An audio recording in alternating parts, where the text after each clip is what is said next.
Alrighty. Hello, everybody, and welcome. Look who I got.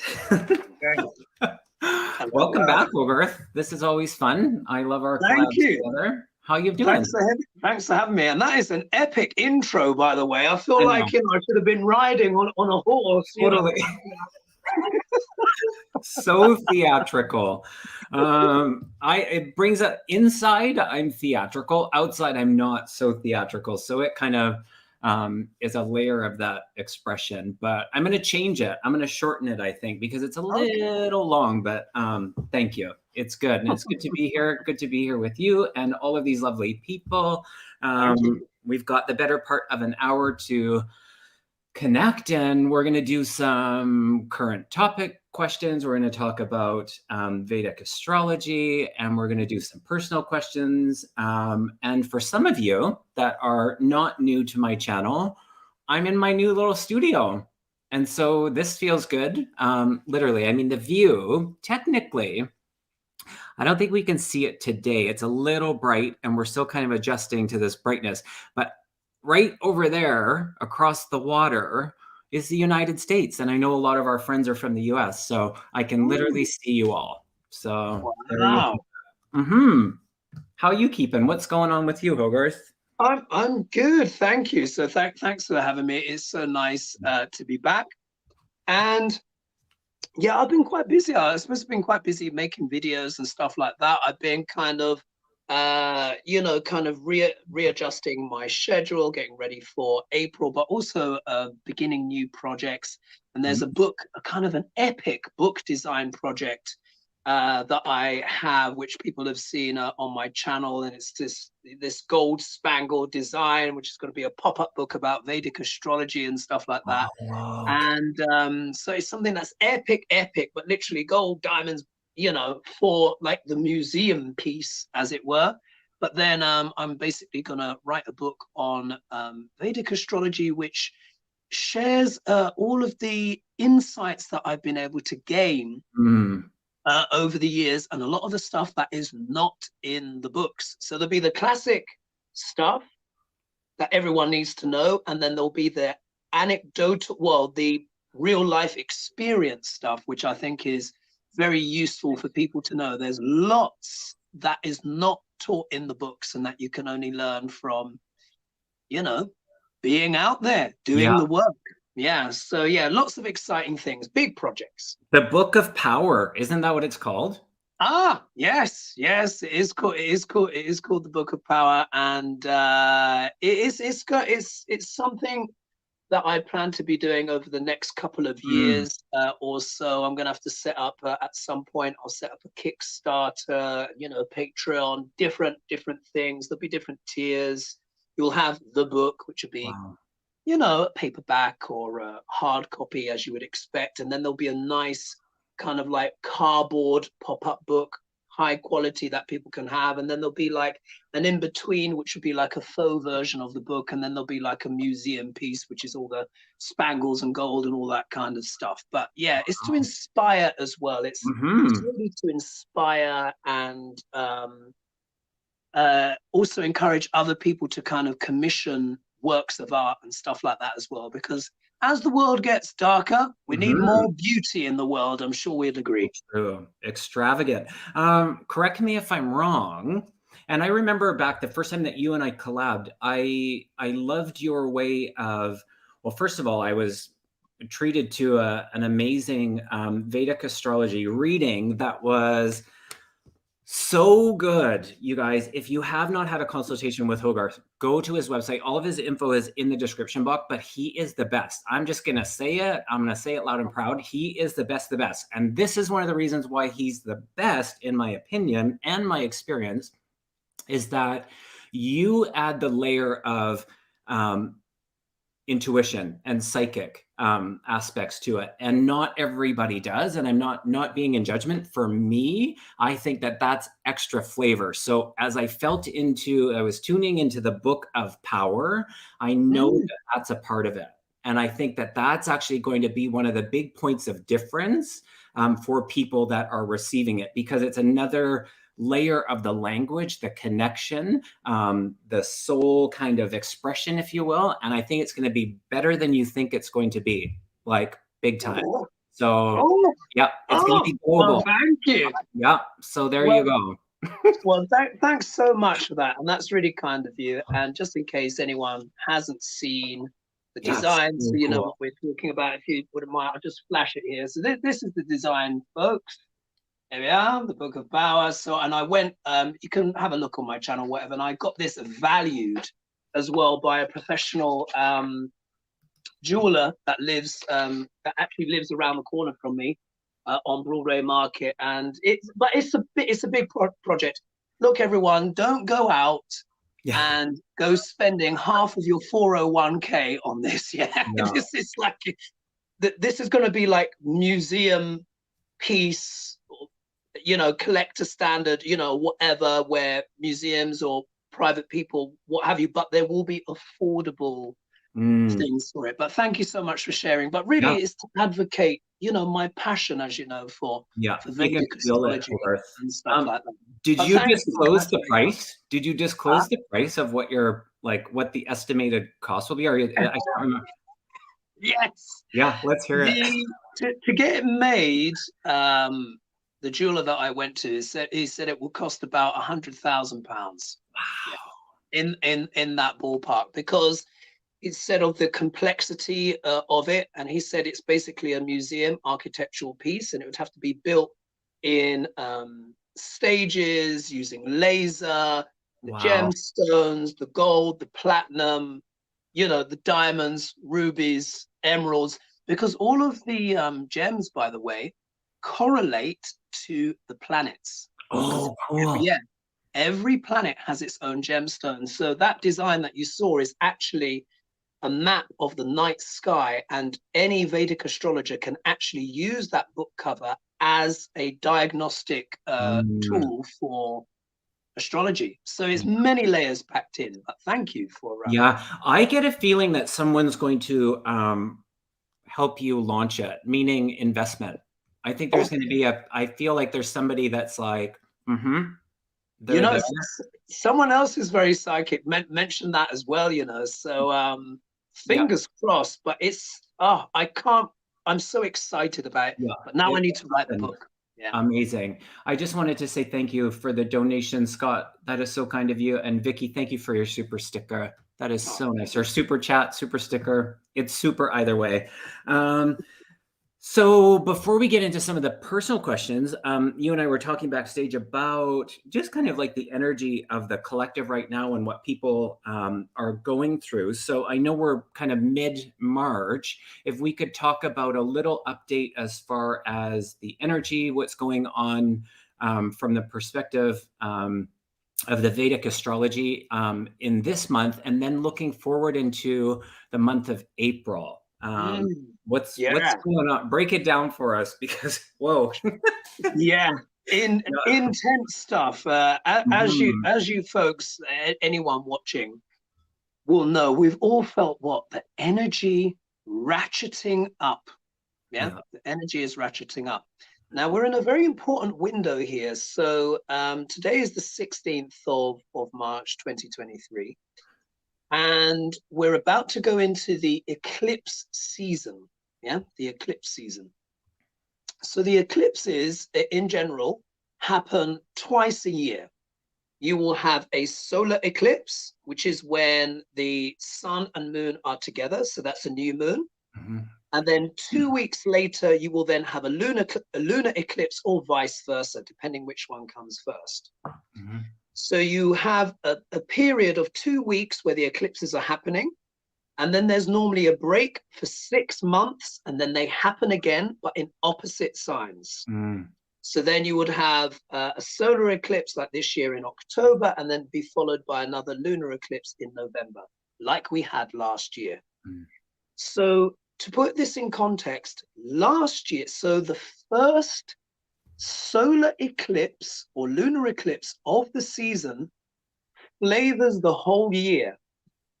And the part of sky that it happens in, and the nakshatra it happens in, according to Vedic astrology, will be the theme for the year. So it's coming up.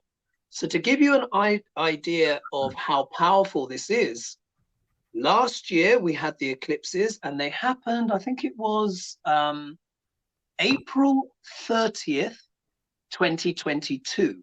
Yeah. And it happened in a part of Aries, which is called Bharani, which is in Bharani Nakshatra. So each sign is made up of 2¼ parts, folks. Yeah. So in Vedic astrology, there's more flavors. Anyway, each nakshatra has its own name, deity, and symbolism. The deity of Bharani Nakshatra is called Yama, which is known as the god of death or punishment, deals with punishment and holding things to account, etc., all of this stuff. But the symbolism of Bharani Nakshatra is the yoni, the female reproductive system. Oh, interesting. Now the sun, isn't it interesting? The sun represents leaders, authority figures of all kinds, etc. So the eclipse happened on April 30th, 2022. And what happened? 2 days later, May 2nd, I think it was leaked that the justices, the authority figures, were going to do what? Overturn Roe versus Wade, which is about what? The female reproductive system. Wow.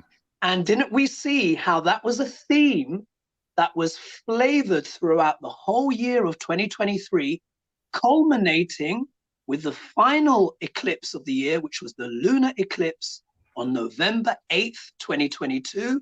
We all know what happened then. It was what? The day of the midterms, and it was everything to do with what had happened up until that point, which helped what? Stop the red wave. Do you remember that was going to happen? Yeah. So that gives you guys a perspective. So this year it's happening in Aries again, because the nodes of the moon spend 18 months in one sign, and it's going to happen in Aries again, but in an earlier part of Aries. So let me give you an example. Imagine my wand here is the nodes of the moon. Yeah. Pay attention, y'all. They're always exactly opposite. Yeah. Rahu and Ketu always perfectly opposite. The planets, say like with this chart, goes clockwise, and the nodes of the moon, because they're known as outcasts and rebels, always go anti-clockwise. What's actually been happening is when we had the eclipses last year, the nodes of the moon were like this in the earlier part, or the latter part, sorry, of Aries and Libra, yeah. And then what happens, or it was more like this, actually, sorry, it was more like this. And then they've been slowly moving backwards, yeah, like this. So now they're going to be around about here. So what's going to happen is the eclipse of the year is going to happen in the first nakshatra of the Vedic zodiac, which is called Ashwini. And Ashwini is all about speed, horses, moving forward at great pace. It's about ingenuity, innovation, breakthroughs. The deities of this nakshatra are known as the Ashwins, which means the physician to the gods, and it deals a lot with eyesight, but it also deals with health and healing. So where the eclipses can bring things out of the shadow, things that were previously hidden that we didn't know before. Sometimes good, sometimes not so good. So what we're going to see, there's going to be lots of things to do with physicians being in the news, all things to do with medicines and healings. We could actually have some new healing breakthroughs, but there's also going to be some revelations, some insights in regards to medicines, etc. I'll let the audience use their imagination on that. However, what we also need to understand is Aries traditionally is also associated, it's known as the sign of war, yeah, because it's ruled by Mars. Mars rules Aries and Scorpio. However, the eclipses are going to be falling here, and Jupiter is going to be moving in 2 days after the solar eclipse. Now, Jupiter is known as a benefic, like a very good planet in general, but he expands things. So what I'm saying to people is, will it be a situation where perhaps maybe like the Ukraine war or some conflict in the world may be either taken to the next level, where it expands out? Or will we see the benevolent side, where maybe a warlike situation, maybe there is peace? Oh, yeah. Yeah. Yeah. So I've been talking about the activations of America's chart, China's chart, Xi Jinping, Joe Biden, and Kamala Harris, who are all getting activated at this time. Just in case the audience doesn't know, recently China has brokered a peace deal between Saudi Arabia and Iran. Are you aware of this? Did you see it on the news? Yeah. Now, this is a coup in a way. This is extraordinary. They've been sworn enemies for however long. So this shows in many ways this changing role of how China wants to present itself on the world stage.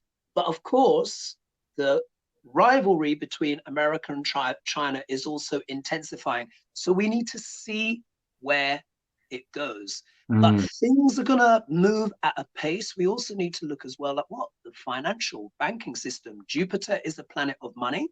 So is Venus. And Jupiter and Venus both sit with Mars and the Sun in the USA Declaration of Independence chart. And Mars has just moved in, transiting Mars has just moved in. So it's all being activated. So Xi Jinping's chart, Kamala Harris's chart, Joe Biden's chart, and China's chart are all being activated at the same time. Yeah. Wow. Yeah. So these eclipses are a big deal. Big deal. Any other questions? I don't want to. Well, I was just thinking about, because you had mentioned it when we were chatting earlier, the aspect of Pluto in this, how that influences. This is huge. Yeah. This is huge. It's absolutely epic.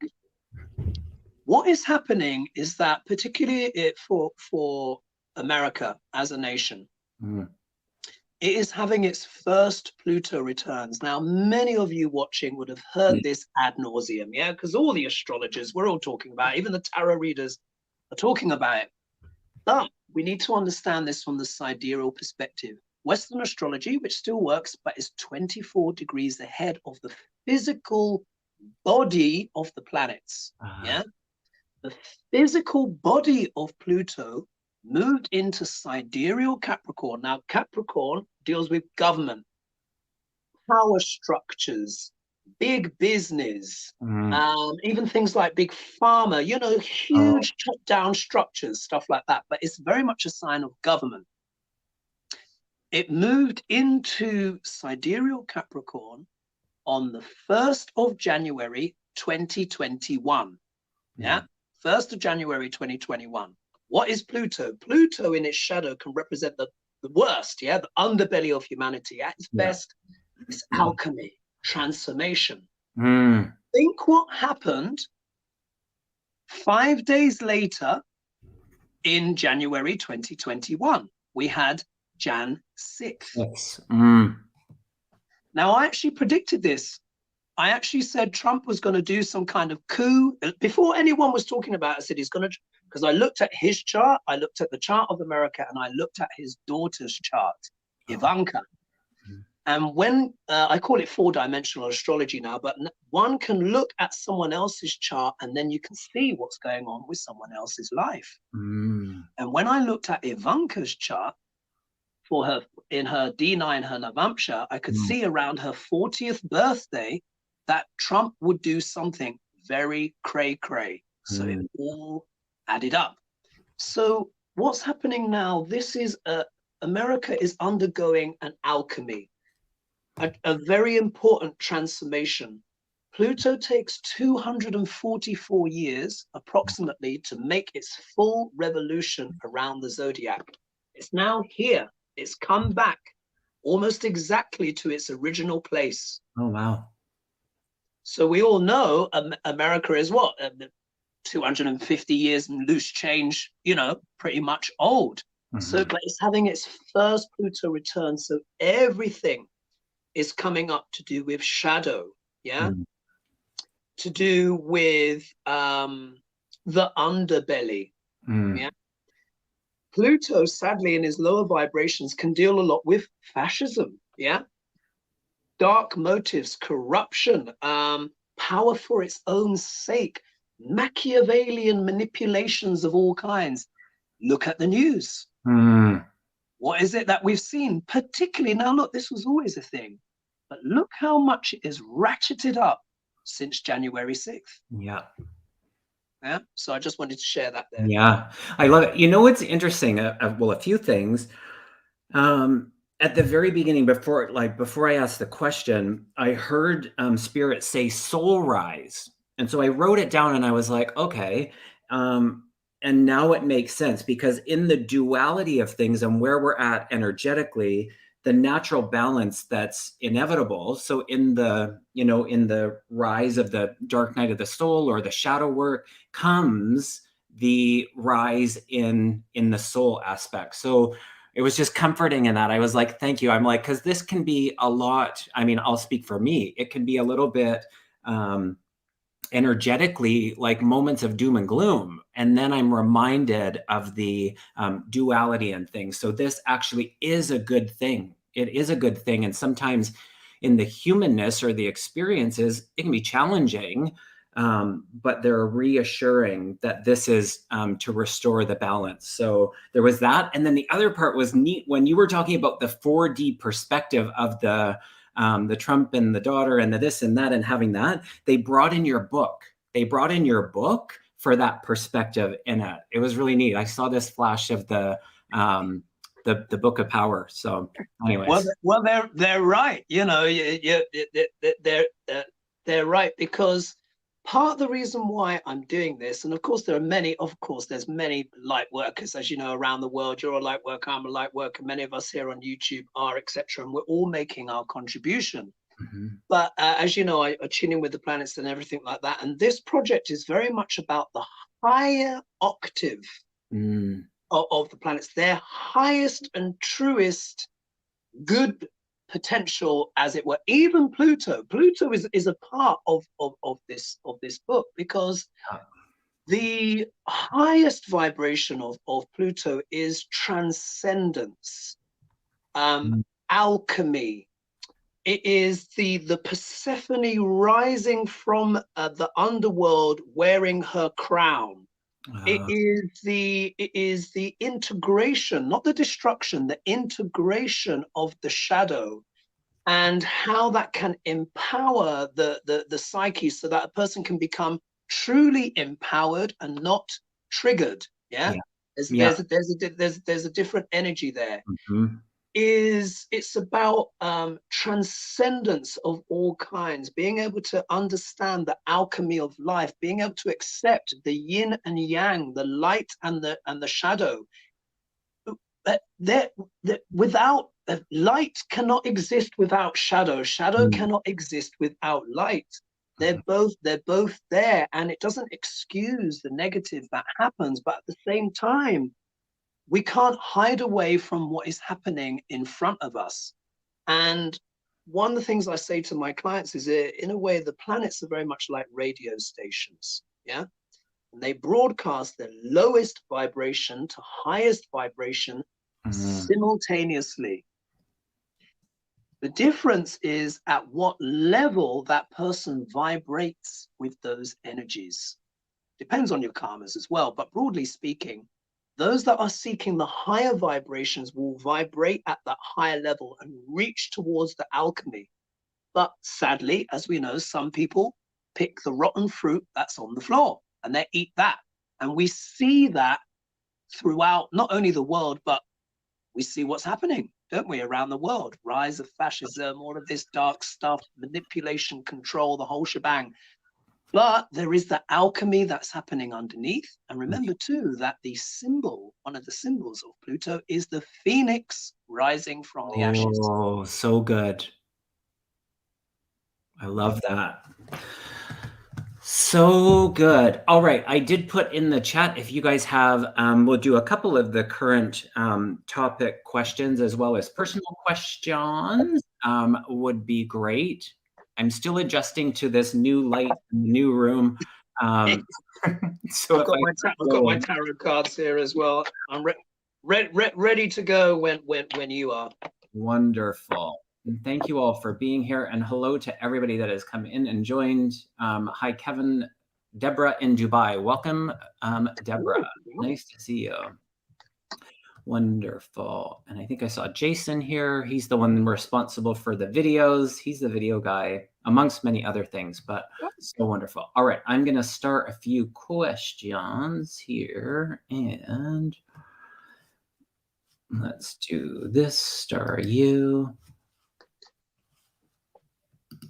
And if you could be specific in your questioning would be helpful. Instead of general, just honing in a little bit more on something specific would be wonderful. This guy, Night Aries. I'm going to do this one first because I feel like there's this speaks to your wheelhouse. D is asking, hi, Kevin and HoGarth. I am an April 9th Aries with a Pisces moon and Taurus rising. What do you see coming up for me for the rest of the year? I'm feeling discouraged about this year so far. Interesting. So April 9th Aries. Now, are they talking about their Western positions or Vedic? Great question. Because if they're talking about Western positions, I mean, I'm just literally just flipping open my thingy mat. So they said April 9th, yeah? Yeah. So let's see.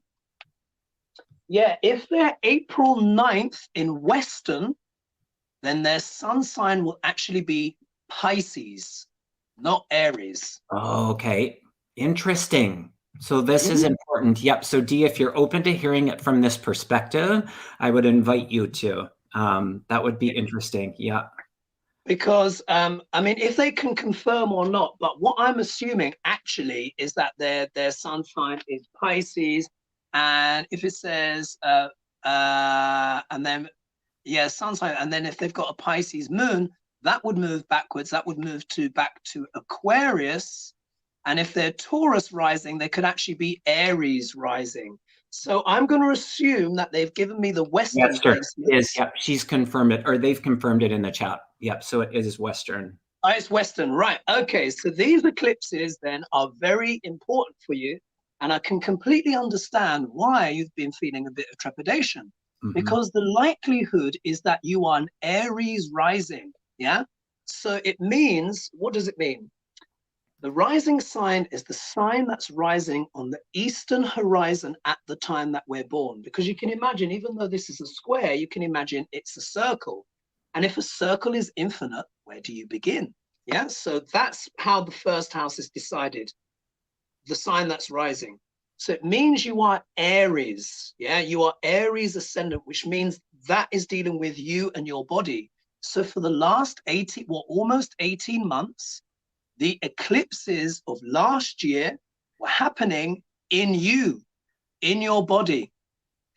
Aries ascendants and the sign opposite, Libra, yeah, where the south node of the moon has been, have been having the most intense time of it of late. This is just how it goes, yeah? Every 18 months or so, one sign or two signs of the zodiac get a lot thrown at them because they have the eclipses happening in them. So I can understand why there's been a lot of intensity, maybe things coming out of the woodwork that one hasn't expected, transformations. The eclipses are like escalators. Something goes out, something goes in. Sadly, a lot of people have lost pets or loved ones and, you know, stuff like that, or have had sudden changes in job situation or just unexpected, unsettled feelings because that's what the eclipses do. However, this is also a chance to embrace new things and create new changes. You're going to be wanting to move on and forward with your life, particularly as with these eclipses, when they happen, they're going to be happening in Ashwini Nakshatra. So this is about speed, turning over a new leaf. This is also a great time to resolve any health issues or anything like that, because the Ashwins are what? The physician of the gods. Yeah. So maybe change diet, have an exercise regime, detox, declutter, reset yourself, because after these eclipses are finished with by November, then the nodes of the moon are going to move into another sign they're going to move into Pisces, and it's probably going to be a little bit less intense. So prepare yourself. Maybe your motto should be out with the old and in with the new. Yeah. Mm-hmm. Mm-hmm. I love it. I'll just add something really quick to it, is that they were doing that. They started vibrating things. And so in the vibration of what's happening and unfolding, your shift in perspective, just a little shift in that perspective is going to assist you. And so I pulled a couple of cards just to clarify. I got surrender to the journey and the perfect storm, which is kind of stepping into that new life, if you will. So letting go of the past. As you move forward, things are going to settle in. You are going to settle in. They're saying this is temporary. So this little kind of glitch, if you will, you're going to step into this with strength. So it's temporary. And I see as well, Dee, I guess that was she said, interesting. So I've always actually felt and acted like a Pisces. Yeah. So I call it this Cinderella slipper moment. When clients come to me and I read them from, shall we say, the astronomically scientific correct position, because that's really what it is. It's like Cinderella getting her silver slipper, and it just changes everything. But anyway.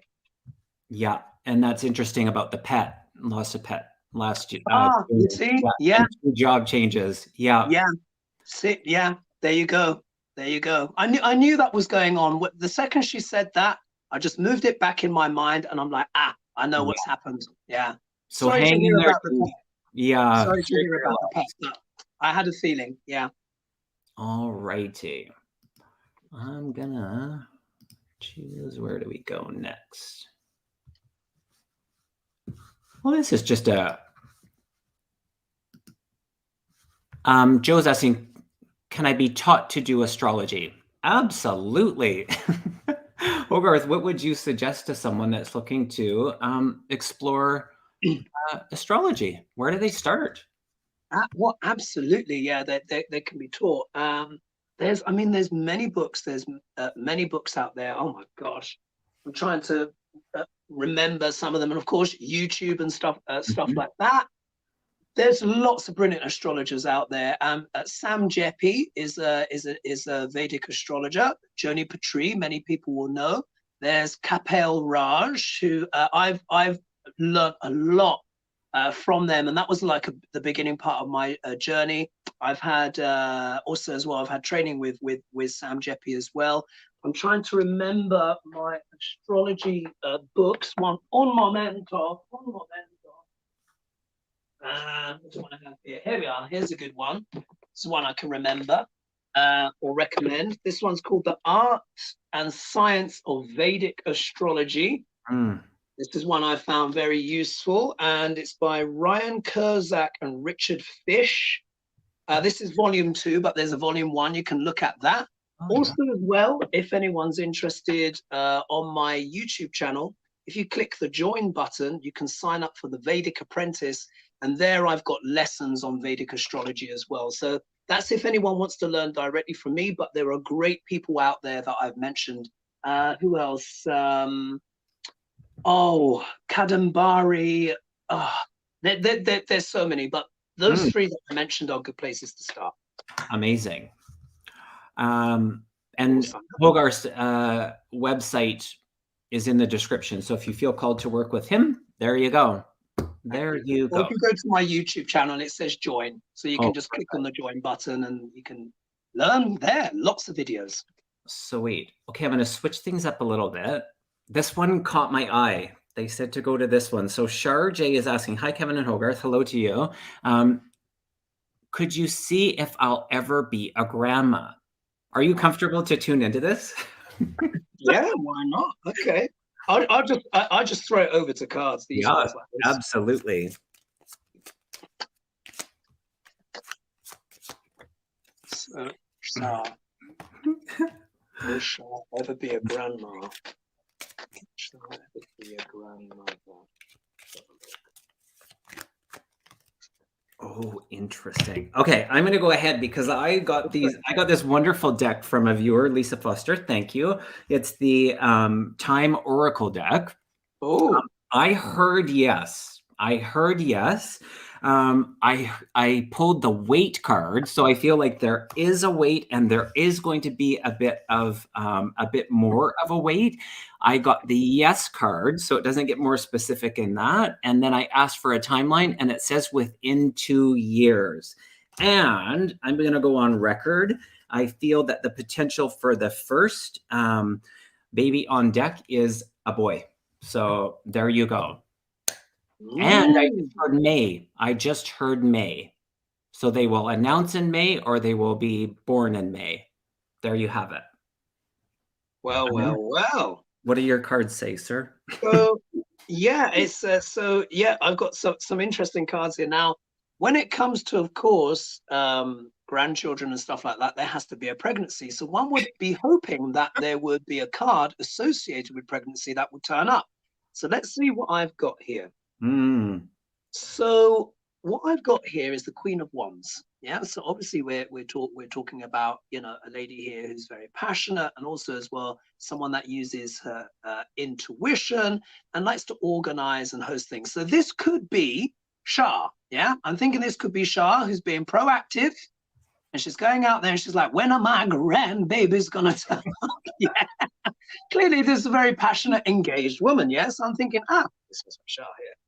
Now, what's interesting here is that I've got the King of Cups, but technically it's in the obstacle position. So, Shah, what I want to ask you, is this a son that you're a son that you have that you're hoping to have grandchildren from, or is it a daughter? If it's the daughter, this could represent maybe your daughter's partner, or this could be your son, who's maybe kind of, you feeling like he's kind of delaying a little bit on giving you, you know, the grandmother joy. I'm not sure which, but here we are with, this is talking about a creative, sensitive man, essentially.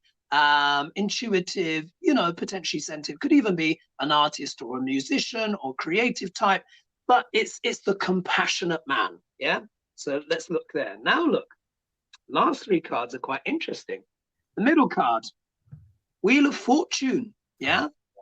So essentially, this is in the hands of fate and destiny, but you'll notice here it's the right way up. So that's more inclined to luck.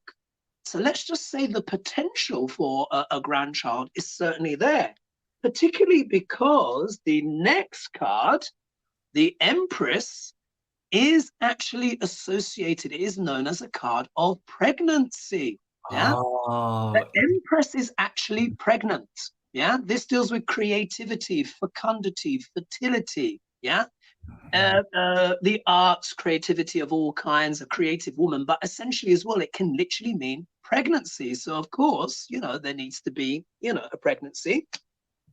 And then what we've got here is this card here for moving through for smoother waters, going on a journey or an adventure.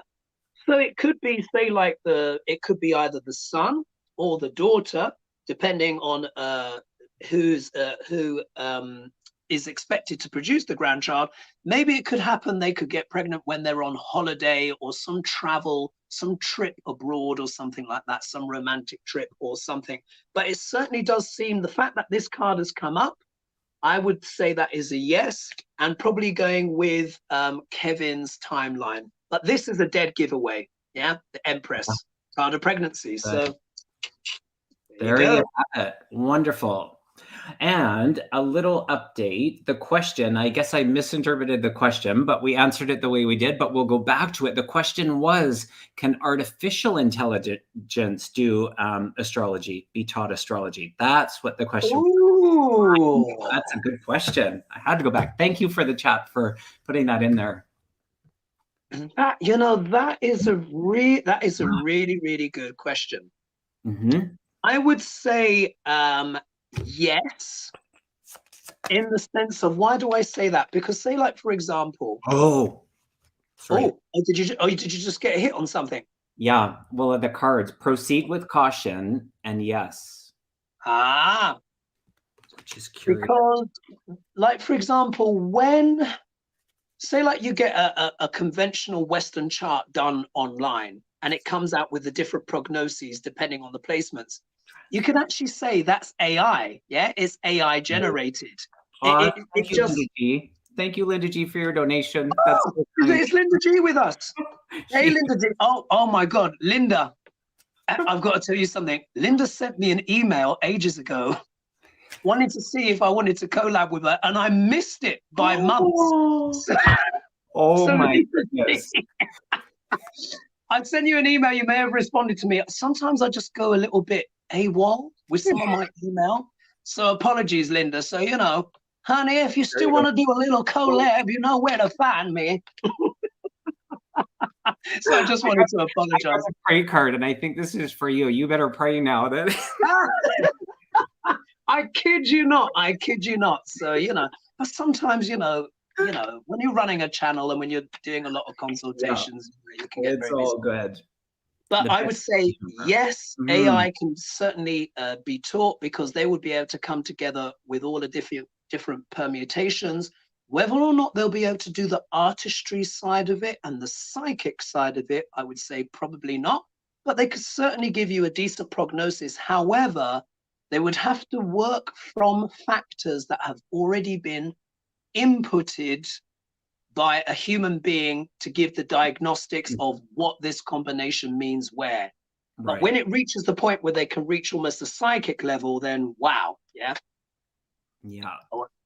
Oh, thanks for that donation, Linda. That's very kind. So kind. I love that answer. Okay. All righty. Where are we going forward? I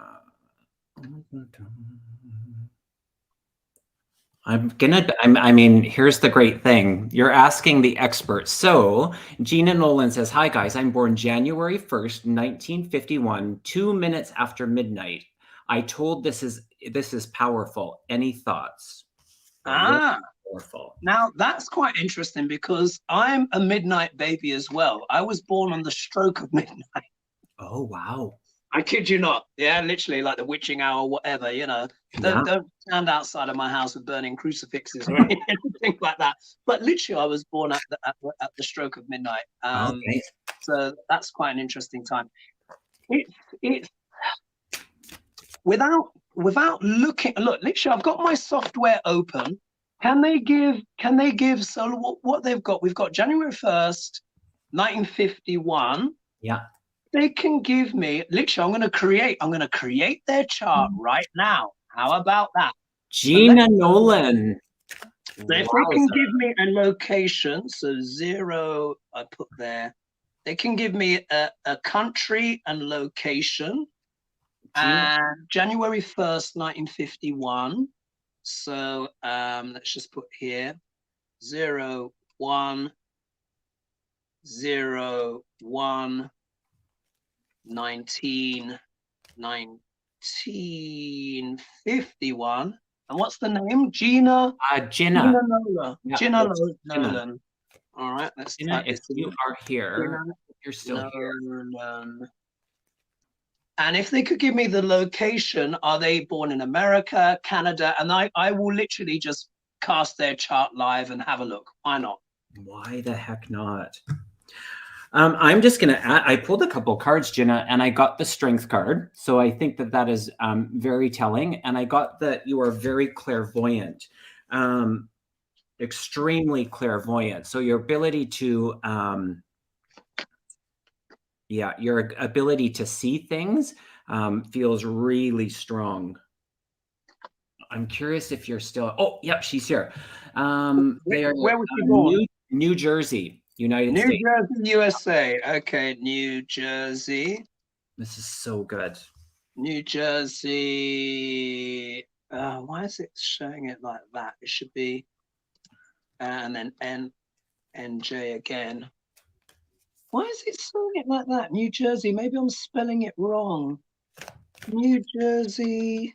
NEWJERSEY. Yeah, JERSEY. New Jersey, Jacksonville. Why is it coming up with Jerusalem and different kind of stuff like that? New Jersey. Oh, this is annoying. USA, Gina Nolan, 1 minute. Let's just No problem. You take your time. No pressure. New Jersey. It should Doing just things come right. up. Yep, this is curious. Oh, maybe needs a city. Yeah, give me a city. I need where in New Jersey? Because New Jersey is the state. Yeah, correct. Like, Jenna, give us this, the city, please. yeah. I need the city, and then the software will find it that way. Dun, They dun. written back? Not yet. What's the capital of New Jersey? Is it not just New Jersey? I can't remember. Trying to think of a town in New Jersey. We need the city. New Jersey is the state. Oh, here it is. Okay. Patterson. Patterson. Paterson. Oh, okay, not two T's. Patterson. Yeah. Here we are. Patterson, New Jersey. And that comes under Passaic, I think it is. Anyway, I'm calculating. Here we are. Oh, look, I've generated the chart right now. So, okay, so Gina, you are, according to Vedic astrology, you are not a Libra. You are a Virgo rising. Virgo rising. And you have your sun sign, according to Vedic astrology, is Sagittarius, not Capricorn. Yeah, so you're Sagittarius. So you're what? The seeker, yeah, the truth seeker, laws, rules, regulations, travel, languages, publishing. It's all about spirituality going forth, yeah? You have Saturn, Moon, and Neptune in the first house. Now, this is actually quite an interesting combination. So here, planets are people, yeah? Sun also represents the kingdom, our soul, but is also the body of our father. The moon represents the mother. Saturn and Moon are not friends, yeah? Too long to go into the details. So here, this can sometimes mean having a challenging relationship with the mother, actually, believe it or not. Neptune is here as well, so there can be things, associations with either spirituality and transcendence, or even on the shadows, sometimes drink or drugs, things like that, yeah? But I can see this person is highly intuitive. Yeah, very interested in health and healing modalities of all kinds. There's also here, the moon is in the Hasta nakshatra, and Hasta means hands. So there's a strong likelihood that the person could be interested in crystals, have handicrafts, talented with the hands, skillful with the hands. So the mother could have been skillful with the hands as well.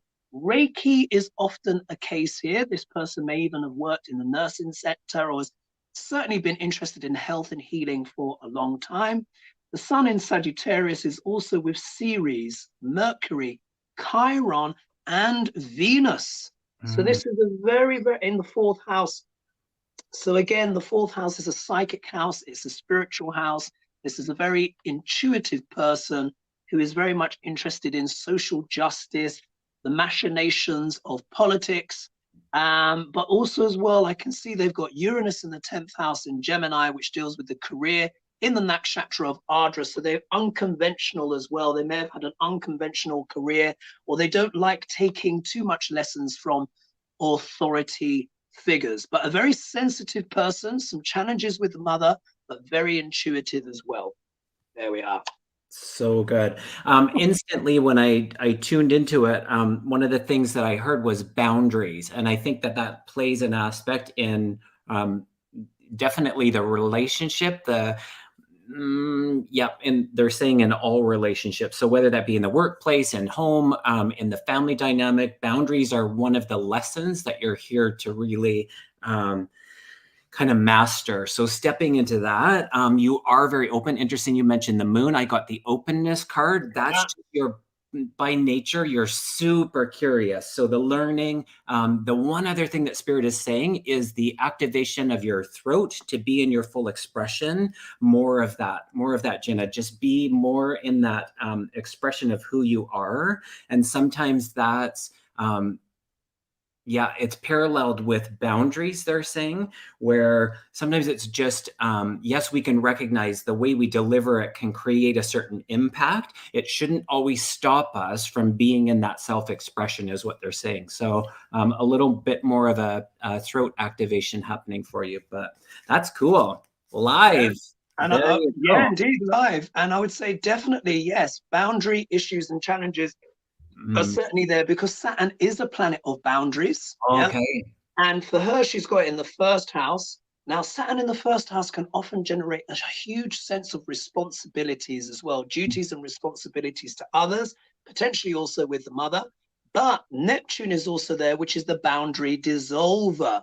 So there's often, I get the sense that this person would have always had a tug of war between trying to set healthy boundaries with others, but then maybe that getting blurred or obscured. But certainly that's what one of the things they're here for this lifetime as well, is to learn healthy boundaries. Absolutely. Yeah, you're spot on there. That was fun. That was really fun. I know. Can we do another one just like that? Sure, why not? So if you want any date, time, time and location. So city and state, and I'll do another one. I love it. Okay, we should do an actual show where we're just kind of doing this and we both kind of, that's what we're going to do. So this is, I love it how things become inspired, you know? Yeah, it's cool. I mean, I do so many charts. I mean, you can imagine in the earlier days, I'll be preparing meticulously. Now I can just look at charts and be like, yeah, do. All right. Okay, spinning the wheel here because I saw someone else put the date. I'm going to go with this one. Alice L, date of birth, 4/24, and she's done all the info. I love it. Alice L, brilliant. Okay, so what we've got here, so she's 24th of April, because I see she's done it the American way, of course. 24th, 04, 1949. There we are. 1949. You guys are so lucky because you're getting a free reading, lady. And let's see, Los Angeles. But what time? I need the time. So we got Los Angeles. Alice time so of USA. Los Angeles. Oops. So if they can give me a time or if they know approximately. Angeles. What's that? I wonder if it's in the morning, in the wee hours of the morning. Alice L, if you can hear us, let us know. What time? Once I've got the birth time, then it will be accurate. Perfect. Here. Kevin live. This is so cool. I've never done. You know, normally I do it on Zoom, but in a live show. So Alice, do you know what time you were born? PM. There it is. 1:36 p.m. Okay, 1:36 p.m. So let's put that here. I'll put that in as 13:36. A moment. 36. I wish you could see this happening on my screen live, but there we are. And then calculate. All right. Aha. Oh, look at the. Oh, yeah, it's very in the ninth house. Okay, let me do a quick save on this, and I'll describe. Let's just put that there, and then let's just save.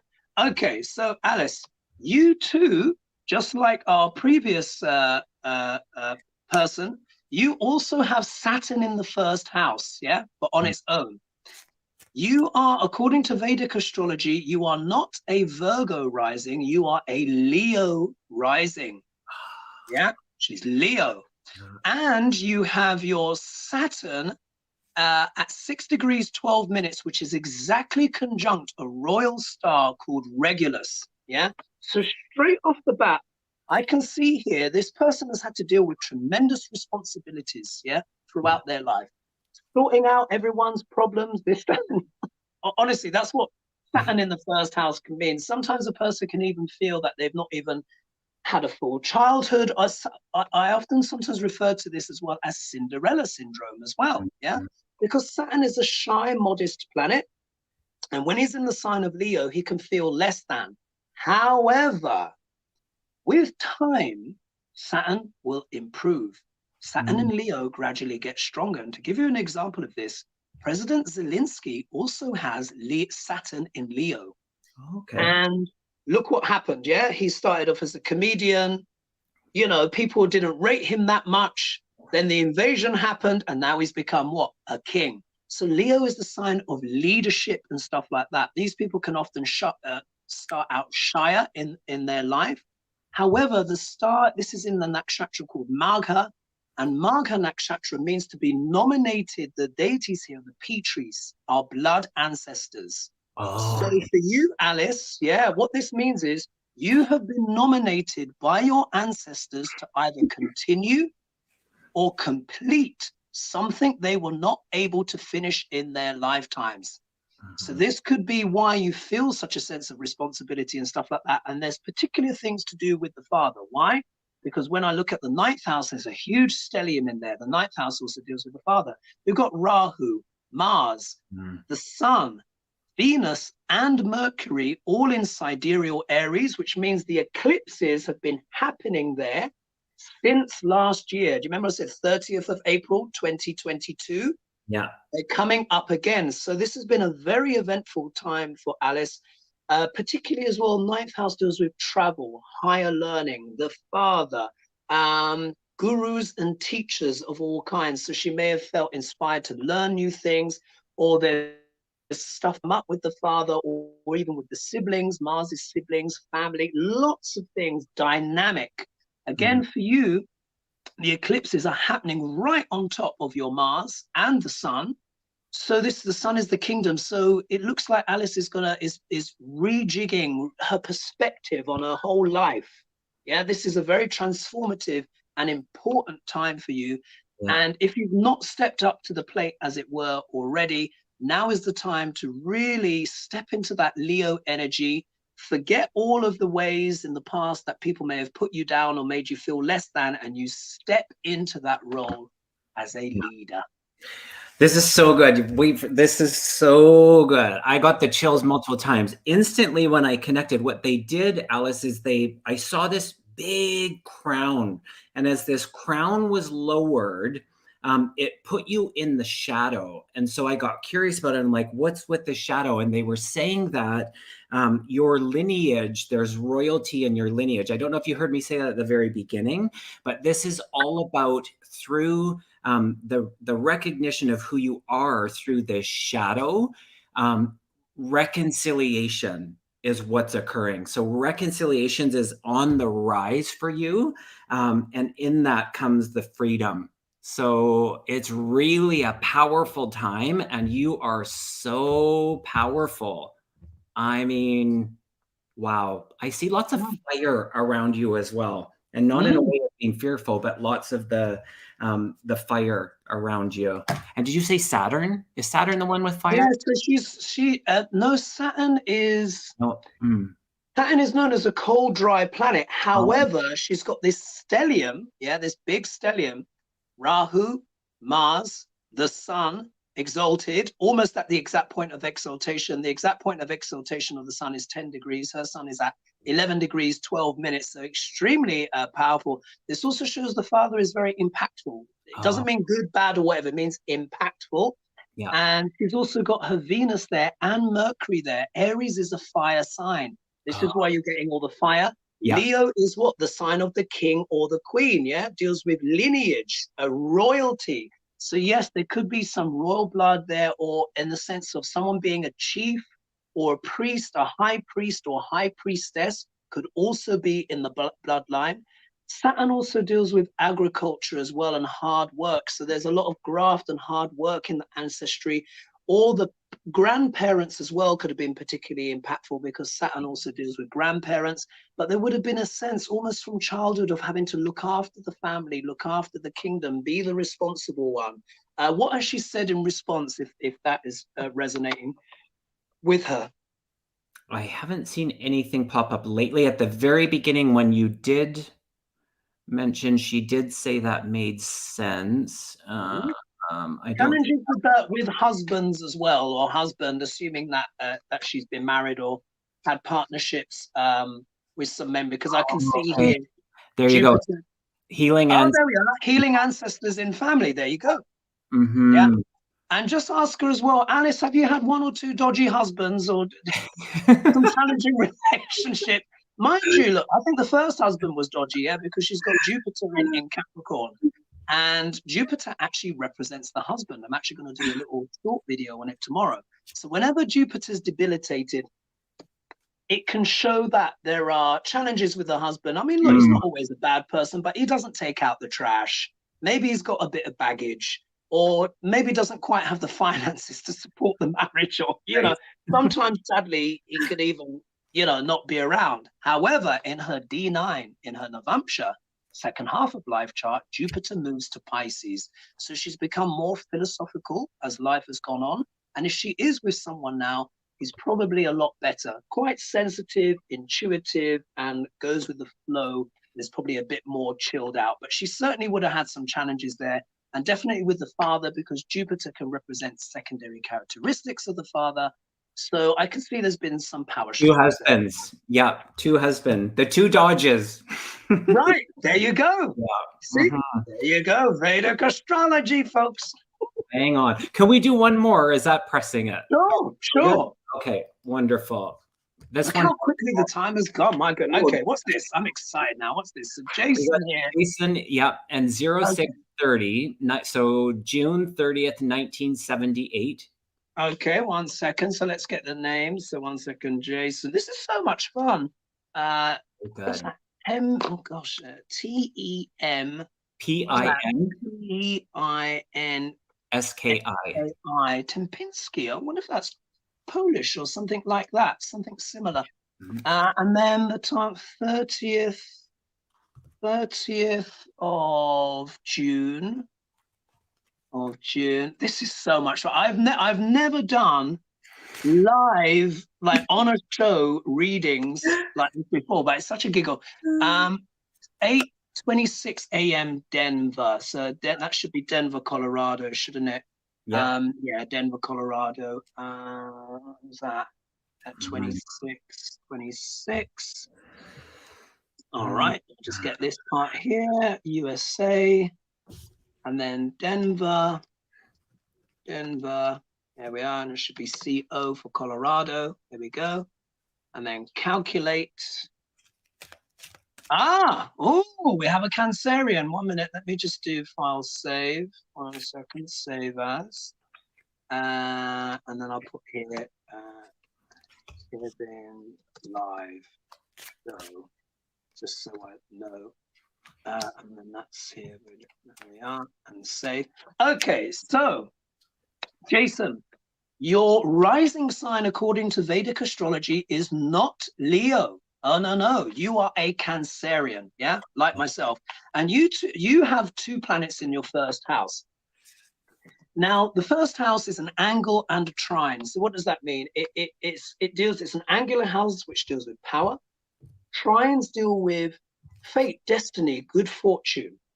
You've got 2 friendly planets together. So straight away here, I can see this person is really quite interested in food. Yeah, they're probably a foodie of some kind. Why? Venus is a foodie planet, and the sign of Cancer deals with mothering, nurturing, and food and stuff like that. Mercury is here as well, so that's also about communication, skills with the hands, talking. So this person is probably quite a charming talker, or especially an emotive talker. Food and emotions are probably very close. It wouldn't surprise me at all if anytime he's upset or anything like that, he probably cooks himself a nice meal, or maybe the mother was a very good cook as well. It wouldn't surprise me at all. And let me know, Jason, if you eat bigos, yeah? If you've eaten bigos, and because this is like soups, stews, hearty food, that kind of thing, yeah? So this is also a person as well that when they talk, their communication is very closely connected with their emotions, yeah? Here, this Venus is in Aslesha Nakshatra, which is known as the entwiner, the embracer. This is part of Cancer that holds on. So in terms of female relationships, if he has a sister, she may be a bit of a drama queen. No, I mean, that might seem a little bit harsh, or, you know, there's strong, if there is a sister, there will be strong emotions. But it also shows as well, this is someone who's very loving. And when they really love someone, they really embrace. Yeah. So let me just put it that way. The sun sign is in Gemini. Yeah. So you are Gemini sun sign, and you are Aries moon. So again, this is very significant. The eclipses are falling there. Also as well, this sun is in the 12th house, which is the land I call of land of far, far away. So it deals with spirituality. It also means to live in a different country from where one was born. So I think this person may have been either born, or their parents may have been from Eastern Europe, and now, of course, they live in the United States. So it can show foreign bloodlines, travel, curiosity of spirituality in the world, etc., and stuff like that. I'll leave it there, lest I say too much. What did they write back? I did get a yes. I know this person quite well, but and so I'm just asking for other information that I wouldn't already know. What you've actually touched on, I know the food for sure. I know the sensitivity. I'm not sure about the sister, but I feel like I just looked at Venus. I think the female character that actually plays that part, but I'll let them answer that themselves. Women. Yeah. And it's interesting. I pulled the self-sabotage card, and that makes sense to what I heard. And so I wrote down, Spirit really wants you to embrace the in-between in all aspects of that, and really trusting in your failures and knowing that that was an invitation to go within, to go even deeper. So I got the trust card. And so I know that probably sounds a little bit vague, but I'll leave it at that. And if that makes sense to you, Jason, then perfect. There's a lot more I can see in the chart as well, but I'll keep stum on that. But get ready, Jason, for these eclipses. Your moon, not at quite the same degree, is also in Aries, like Joe Biden and Kamala Harris. Yeah, so the moon represents the mind and the emotions, all things, of course, connected with the mother and stuff like that. Chiron is there as well. So that can suggest maybe the mother may have had some wounding, or there may have been a challenge in that relationship in some respect. But this is also as well about turning over a new leaf and almost changing your thoughts in a way. Try not to be too self-critical. Yeah. Try not to be too self-critical. Oh, does that resonate? Yeah, because that's what I'm saying. There's things to do with self-criticism here, because the moon is in Bharani Nakshatra. So that can mean sometimes a bit of self-punishment, especially in regards to relationship with the mother. Maybe there was some caustic words or criticism and stuff like that. So just understand, you are not what the critique is. This is about you going within and turning over a new leaf. So how about that? Live on television. Awesome. I love it. Can we do this again? This was this was so much fun. This was so much fun. I appreciate it. You guys, if you have not, I think this is just testament to what I said earlier about HoGarth is the guy. If you want your charts read and through the perspective and the expertise and accuracy of the Vedic astrology, I resonate with it so deeply. It wasn't until I had the reading with HoGarth live on his channel that it really made sense for the first time. And before, I used to try and make it fit, and this just felt, it deeply resonated, everything. And I shared a lot in that episode. It is on HoGarth's channel. If you do want to watch that, for sure, you guys definitely subscribe to his channel if you have not already. Check him out. He does personal consultations. I can't thank you enough. It's always a pleasure. We have a good time. I can tell by the chat, everybody's had a good time. And thanks everybody for your donation and the moderators. And I did see Linda G said, "Yep, you're still okay. You'll be able to do another collab." She did. Oh, great. Yeah, we'll do a collab. Who should email who? Maybe email me, or I'll send you an email after this. Give me permission. We'll put it out to the universe. I'm sure you guys will connect. I'll send you an email again. Awesome. that was so much fun. I just want to say thank you, Kevin, for inviting me back on. And thank you for being so generous as well. I wasn't expecting to talk about, my projects and stuff like that, but that is very, very kind of you. And you're very generous with your time. That was really fun. I've never done that before, where it's just absolute live astrology, casting the chart, letting rip. And so, yeah, we should definitely do that again. That was a lot of fun. Sweet. But thank Awesome. you. I want to thank you for your generosity and also as well, the continued growth of your channel. So, of course, yeah, great stuff. Thanks, HoGarth. All right, you guys, we will see you again. Thank you all. Bye for now.